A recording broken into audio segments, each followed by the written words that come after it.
magpatuloy po ng pagpupuri sa Kanya. At hindi po natin sasayangin ang mga oras na ito, ang panahon na ito, mga kapatid, ang araw na ito. At ang kalakasan na binigay sa atin ng ating Lord. Tayo po ay gusto magpupuri sa ating Panginoon at sasapa sa Kanya sa umagang ito. Amen po? Ang dami natin. Amen mga kapatid. Palakpakan po natin minsan pa ang ating Panginoon na Diyos. But before we sing the songs of praises po sa ating Panginoon, magpuli-puli po muna tayo ng kanyang mga salita. Sabi po sa Zephaniah chapter 3 verse 14 to 17 po mga kapatid. Sabi dito, umawit ka o anak na babae ng Zion, humiyaw ka o Israel, ikaw ay matuwa at magalak ng buong puso o anak na babae ng Jerusalem. Ito daw ang gagawin natin mga kapatid. Una, tayo po ay aawit. Pangalawa, tayo po ay hihiyaw. Pangatlo, tayo po ay matutuwa. At pang-apat, mga kapatid, tayo po ay magagalak. Sabi dyan mga kapatid. At sabi din dyan, buong puso po tayo maawit, buong puso po tayo hihiyaw, buong puso po tayo matutuwa, buong puso po tayo magagalak sa ating Panginoon, sa ating pagpupuri mga kapatid. It's a call to worship, it's a call to praise our Lord Jesus Christ, mga kapatid, sa umagang ito. Sabi po sa 15, inalis ng Panginoon mga kahatulan sa iyo, kanyang iniwaksiyan ng iyong kaaway, ang hari sa Israel, sa mga tumigbagay, ang Panginoon ay nasa gitna mo, nandito po ang ating Panginoon, hindi ka na matatakot pa sa kasamaan. Amen na amen mga kapatid. Parang hindi tayo aawit, parang hindi tayo hihiyaw, parang hindi po tayo magagalak, parang hindi po tayo matutuwa. Sabi po na sa verse mga kapatid, iniwak sila ng Lord, inalis na ng Lord, lahat ng kahatulan, lahat ng fear, mga kapatid, lahat ng kasamaan, lahat ng problema meron ka ngayon, inalis na ng ating Panginoon. Kaya alam mo tayo, umabot at magpasalamat po sa ating buhay na Diyos. Nandito ang ating Panginoon. At tinagpo natin mga kapatid, na maramdaman ang kanyang presensya sa umagang ito. Sabi po sa 16, sa araw na yaon ay sasabihin sa Jerusalem, huwag kang matakot, do not fear. O Zion, huwag mong hinami yung mga kamay. Sabi mga kapatid sa binasa ko kagabi, meron tayong two-way daw na response po sa pagpupuli sa ating Panginoon. Una, hindi po dapat tayo natakot mga kapatid. At yan ang sinabi dyan sa verse na yan.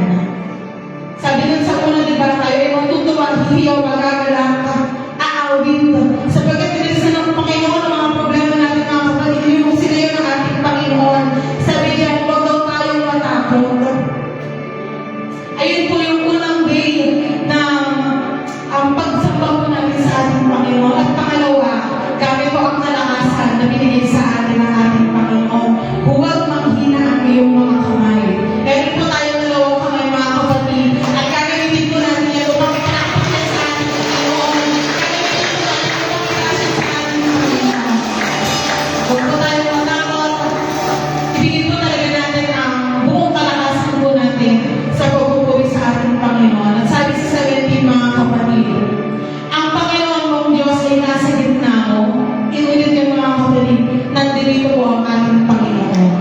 Na makapangyarihan. Nandito ang Diyos at makapangyarihan po ang ating Panginoon.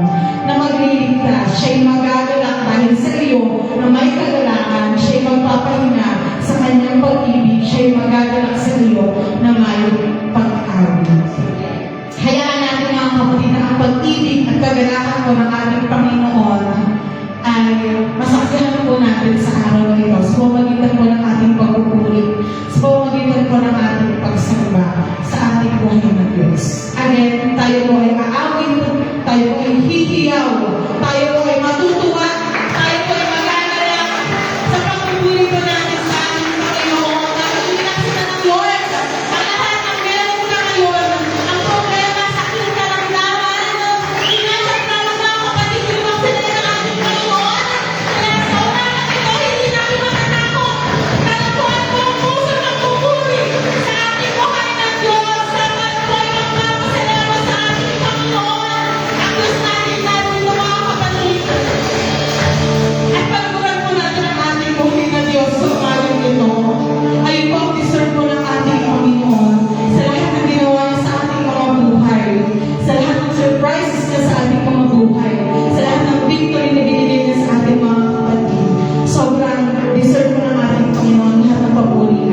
biyak ang aming pagsamba sa iyo, Panginoon, ng buong puso, O Diyos. Tanggapin mo, Panginoon, ang alay ng iyong mga anak. Tanggapin mo, O Diyos, ang alay namin, Panginoon. Maging buti sa iyo ito, Panginoon, sa iyo pong harapan. Maging kagalakan ito, Panginoon, sa iyo pong harapan. Malugod ka po namin, Panginoon, sa pagpupuri at sa pagsambang ito. Nagtitiwala po kami sa iyo, Panginoon. Hindi kami natatakot sapagkat meron kami nag-iisang Diyos na karapat-dapat ang aming pagulong pagsamba. Kami po ang kumukupo, Panginoon, ang aming hari, ang aming samang panalangin sa pangalan ni Jesus.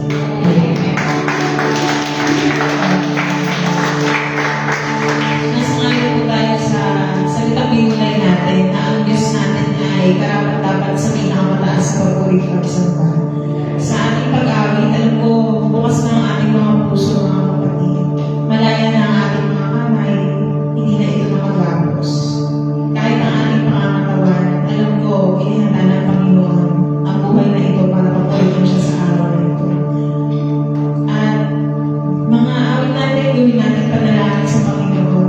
Kung sa tingin mo, malayo-layo na ang narating mo, nalilis ka na ng landas, ang Diyos palagi nahihintay sa atin, handang lumakap, at handa niya iparana sa atin ang kanyang presensya.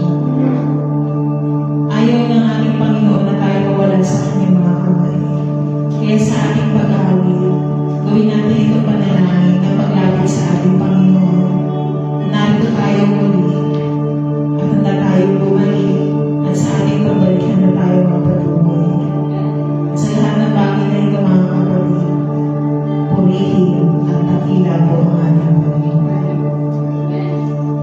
Pinupuri ka namin, O Diyos, sinasakay ka namin, tinatakila ka namin ang aming buong buhay.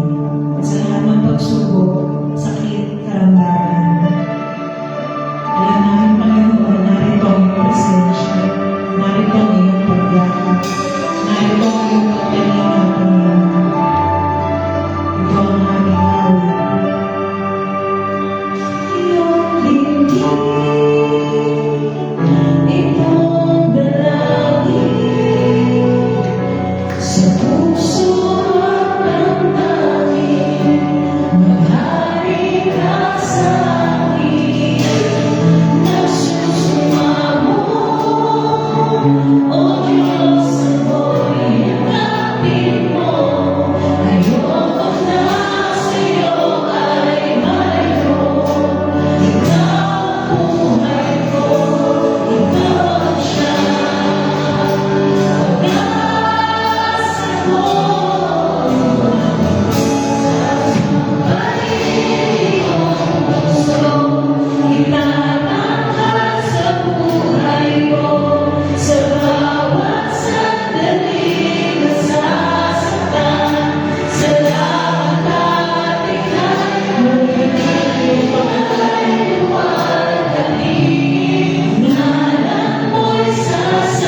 dahil sa kung ano kami, Panginoon, kundi dahil kung ano ang kaya mong gawin sa aming mga buhay.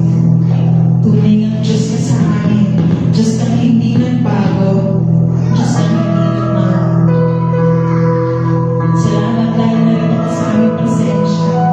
At salamat, Panginoon, na tuloy namin naranasan na may Diyos kami nagmamahal, na may Diyos kami nagpapagaling, na may Diyos kami kumakalinga. Salamat,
ang aming bibig, Panginoon, sa pasasalamat sa inyo. Hindi kami titigil, Panginoon, sa pagpupuri. Hindi kami rin mangininawa sa paglilingkod. Sapagkat naniniwala na ang lahat sa amin sumasamba sa isang Diyos na hindi mo nagbago. Maraming salamat, Panginoon. Salamat sa iyong presensya. Salamat sa iyong pagkalinga sa amin. Salamat sa iyong pagpapakamanon.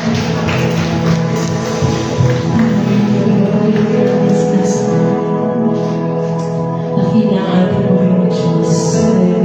Minsan po natin palakpakan na ating Panginoon.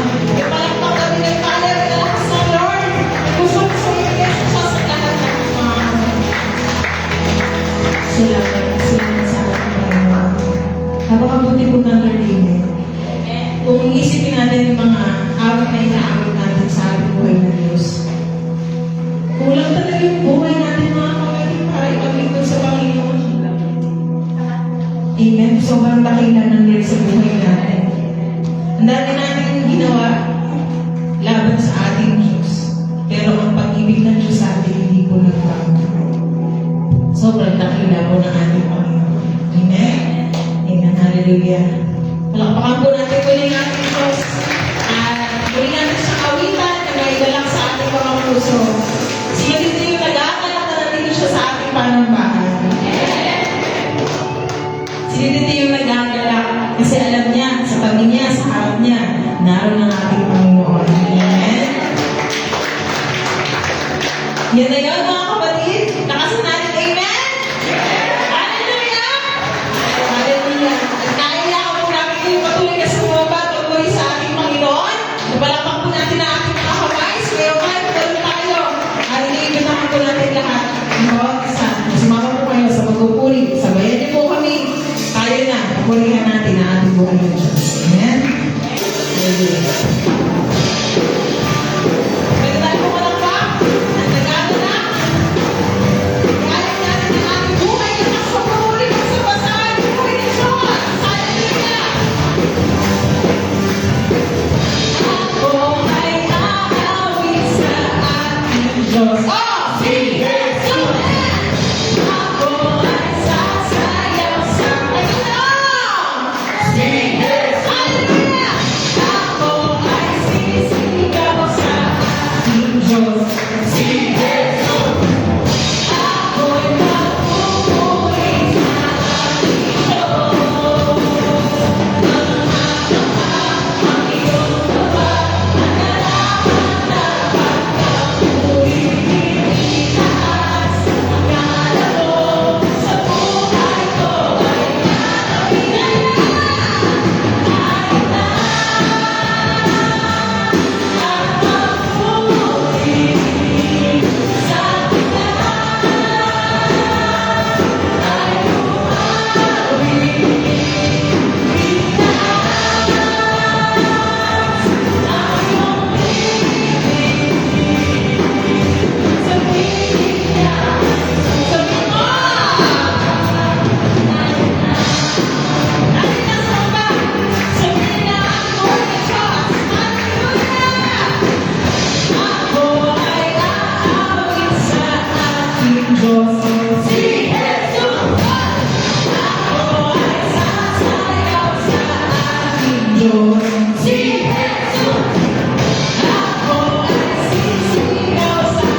pero kaya mo pa rin magpuri sa ating Panginoon.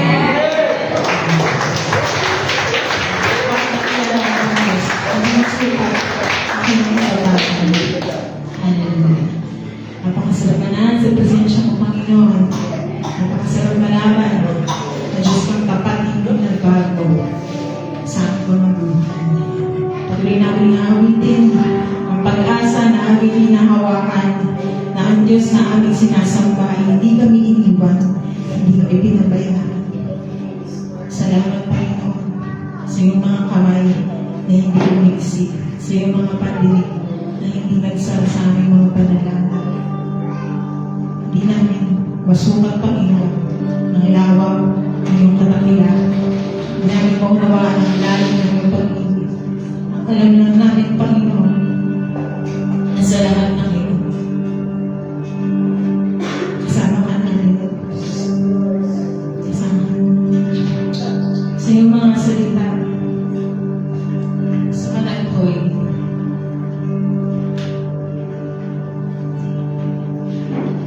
Ang pag-ibig at awa ng Panginoon ay walang katapusan. Amen.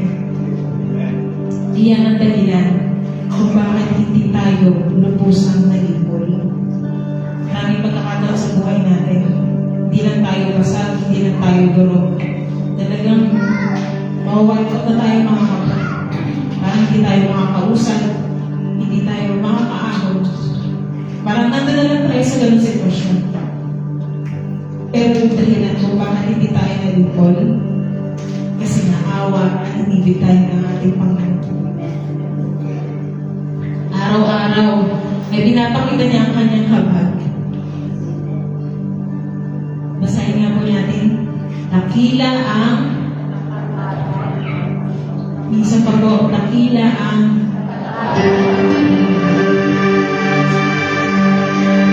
kaya sinabi ko sa aking sarili, ang Panginoon ang lahat para sa akin. Totoo yun, mga kapatid. Kahit kamtin natin ang lahat ng bagay sa mundo ito, kung wala ang ating Panginoon, bali wala ang natin. Pero kahit hindi natin makuha ang lahat, basta nasa atin ang Panginoon, masasabi natin sa ating sarili, ang Panginoon ang lahat para sa akin.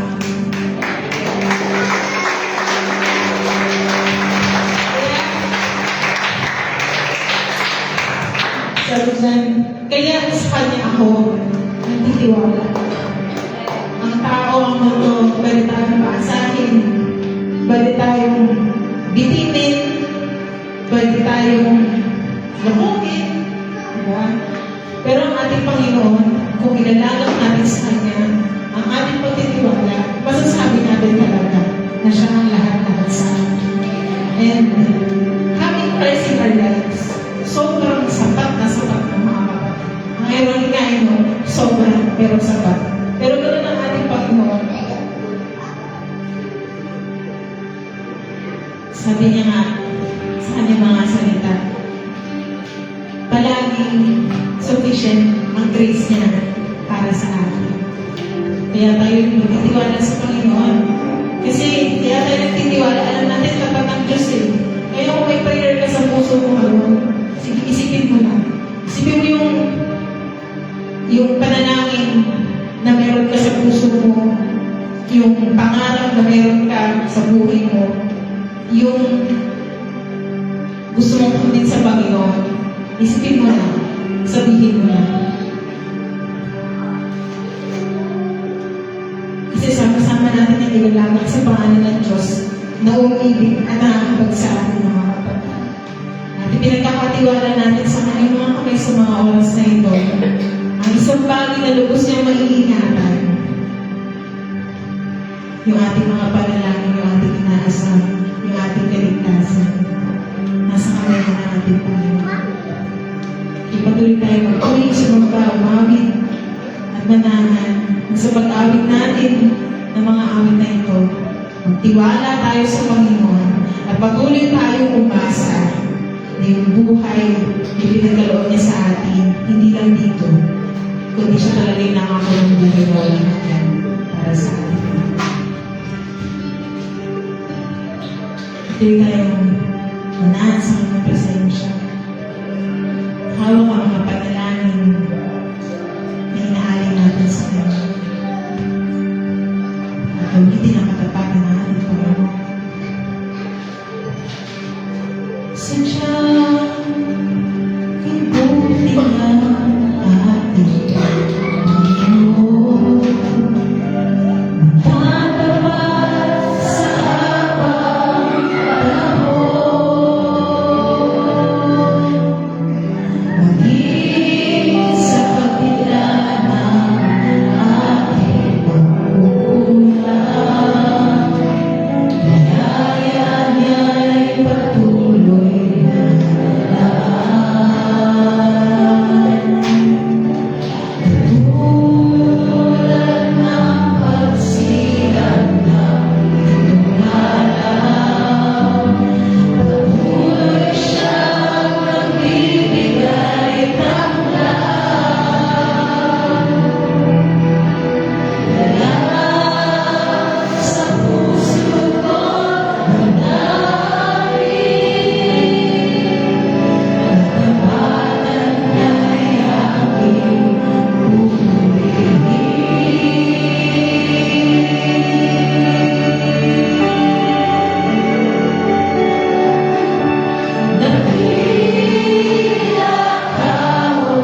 magtuloy-tuloy ang daloy ng kanyang Espiritu hanggang sa pagkinig ng kanyang mga salita.